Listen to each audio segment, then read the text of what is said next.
नमस्कार दोस्तों, आप सभी का स्वागत है आपके अपने YouTube channel bright future in education में। आज हम बात करने वाले हैं 18 फरवरी 2026 के करंट अफेयर के जितने भी महत्वपूर्ण क्वेश्चन बनते हैं उनके बारे में इस वीडियो में चर्चा करेंगे। वीडियो के अंत तक बने रहिए। चैनल को सब्सक्राइब नहीं किया तो चैनल को सब्सक्राइब करें, वीडियो को लाइक करें, शेयर करें। चलिए आपको कीमती समय लेते हुए शुरू करते हैं। आज का हमारा पहला क्वेश्चन है, अखिल भारतीय सिविल सेवा कबड्डी टूर्नामेंट 2025-26 कहाँ आयोजित हुआ था? तो कहाँ आयोजित हुआ, इस क्वेश्चन का सही जवाब होगा ऑप्शन सी, चंडीगढ़ के अंदर हुआ है। कहाँ पे हुआ है? चंडीगढ़ के अंदर हुआ है। टूर्नामेंट का नाम था all India civil service kabaddi tournament 2025-26।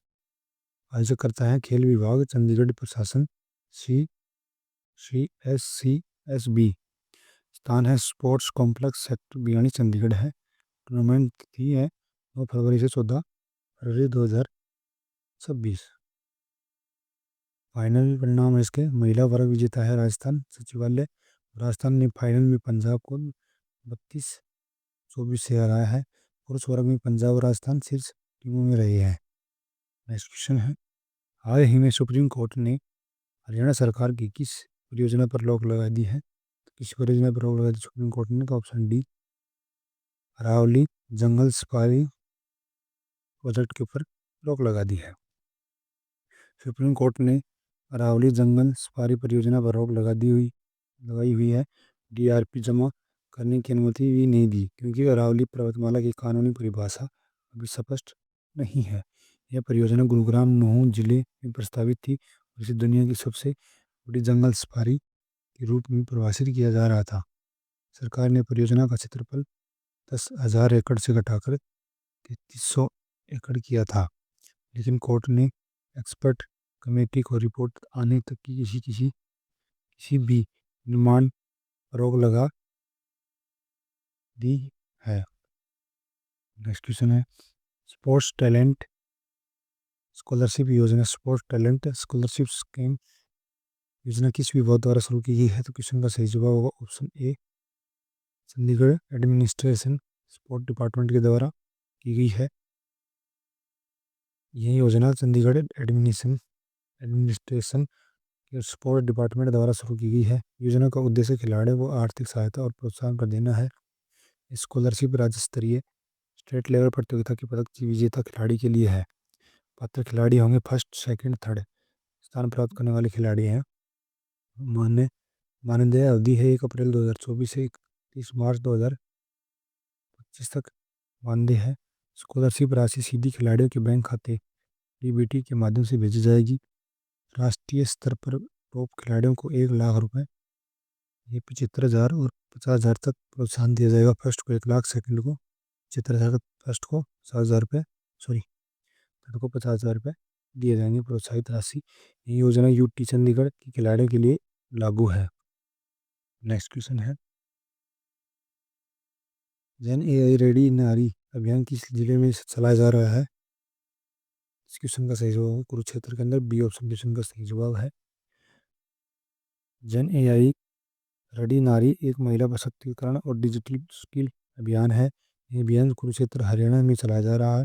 इसका मुख्य उद्देश्य छात्राओं को जनरेटिव AI और आधुनिक डिजिटल तकनीकी का प्रशिक्षण देना है। यह पहले नवीन जिंदल फाउंडेशन और नियमाना फाउंडेशन के सहयोग से शुरू की गई है। नियमाना फाउंडेशन की सहायक संस्थापक नव्या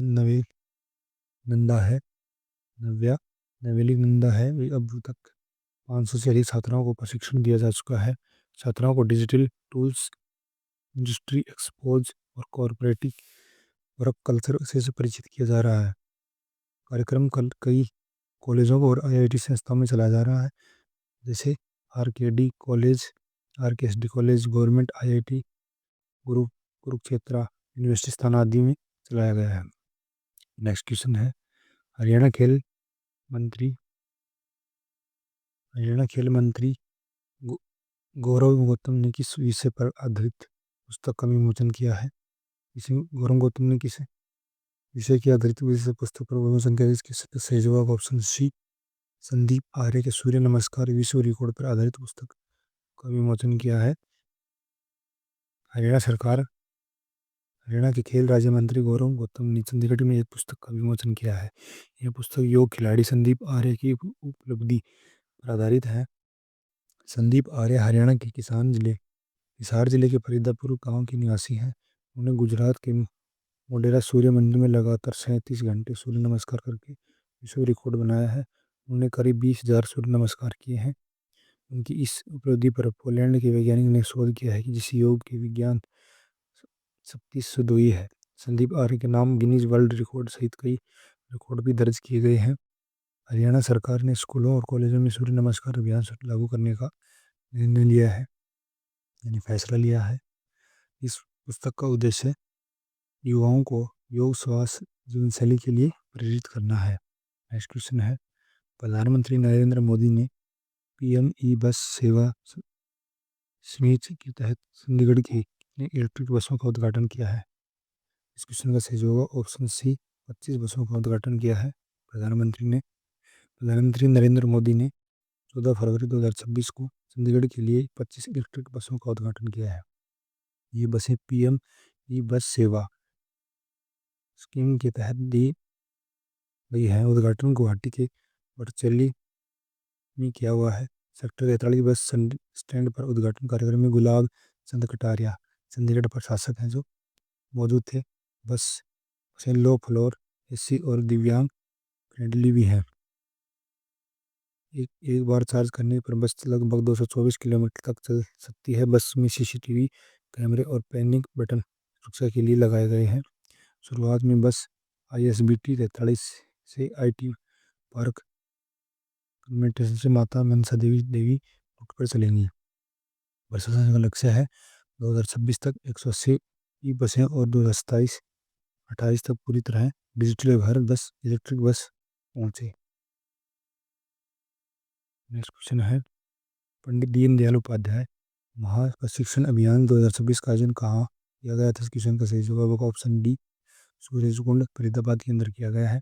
पंडित दीनदयाल उपाध्याय महाप्रशिक्षण का अभियान, यह अभियान भाजपा सरकार द्वारा हरियाणा के सूरजकुंड फरीदाबाद में परियोजना आयोजित किया गया है। कार्यक्रम का अध्यक्षता भाजपा अध्यक्ष मोहन लाल बड़ोली ने की है। मुख्य अतिथि हरियाणा के मुख्यमंत्री नायब सिंह सैनी थे। राष्ट्रीय संघ संगठन मंत्री शिवरा प्रकाश, संगठन मंत्री फणींद्रनाथ शर्मा जी। प्रशिक्षण अभियान का लक्ष्य कार्यकर्ताओं को वैचारिक और संगठनात्मक रूप से मजबूत बनाना है। विपक्ष के भ्रामक प्रचार का मुकाबला करने के लिए रणनीति सिखाई जाएगी। अभियान की शुरुआत मंडल स्तर पर होगी, फिर जिला और फिर प्रदेश स्तर पर की जाएगी। चरण मार्च से अप्रैल तक सभी कार्यक्रमों का आधार है व्यक्ति निर्माण से राष्ट्र निर्माण का विचार रहेगा। 5 सामाजिक परिवर्तन पर जोर दिया गया है। सामाजिक समरसता, कुटुंब प्रबंधन, पर्यावरण संरक्षण, स्वदेशी भावनाएं, नागरिक कर्तव्य पालन।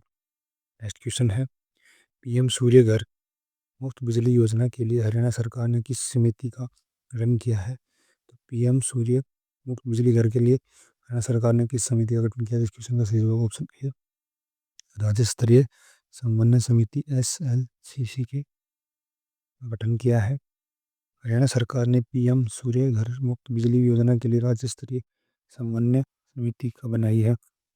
समिति अध्यक्ष सचिव मुख्य सचिव अनुराग रस्तोगी करेंगे। समिति योजना के सभी घटकों की निगरानी और समन्वय करेगी।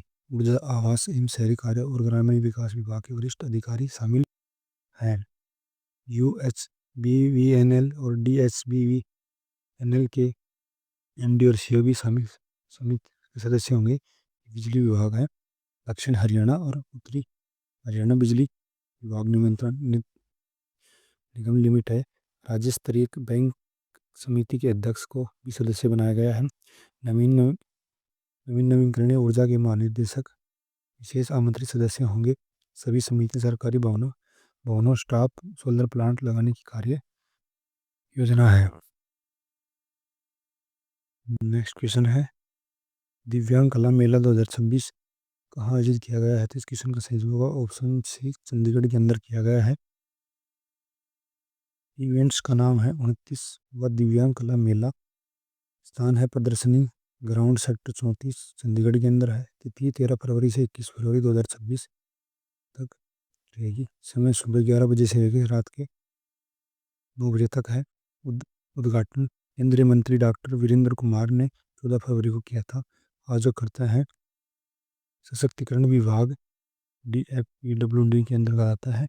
NDDC उद्देश्य दिव्यांग उद्यमियों को आर्थिक शक्ति और आत्मनिर्भर बनाना है। भागीदारी 20 राज्यों और शासित प्रदेश के लगभग 100 दिव्यांग कारीगर होंगे। उत्पादक हस्तशिल्प, हथकरघा, जैविक खाद्य और होम डेकोर आदि आइटम इसमें शामिल किए जाएंगे। नेक्स्ट क्वेश्चन है, चिराग का पूरा नाम क्या है? तो चिराग का पूरा नाम है option B, chief ministry equal education relief association and grant. Chirag की फुल फॉर्म है। चिराग का पूरा नाम chief minister equal education relief association and grants है। ये योजना हरियाणा सरकार द्वारा की गई है। योजना का उद्देश्य आर्थिक रूप से कमजोर वर्ग EWS के बच्चों को प्राइवेट स्कूलों में मुफ्त शिक्षा देना है। सरकारी स्कूलों में पढ़ने वाले छात्रों को बजट प्राइवेट स्कूलों में दाखिला दिया जाता है। छात्रों की पूरी तरह फीस सरकारी सीधी स्कूल में देगी। कक्षा 2 से 5 के लिए 700, 6 से 8 के लिए 900 और कक्षा 9 से 12 के लिए 1100 रुपये प्रति माह सहायता दी जाती है।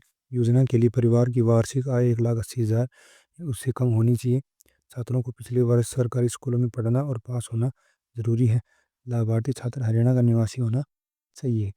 नेक्स्ट क्वेश्चन है, हरियाणा की नई नर्सिंग होम पॉलिसी किस विभाग ने जारी की है? तो क्वेश्चन का सही जवाब होगा option A, town and country planning department ने की है। हरियाणा सरकार ने रिहायशी कॉलोनियों में नर्सिंग होम खोलने की नई पॉलिसी जारी की है।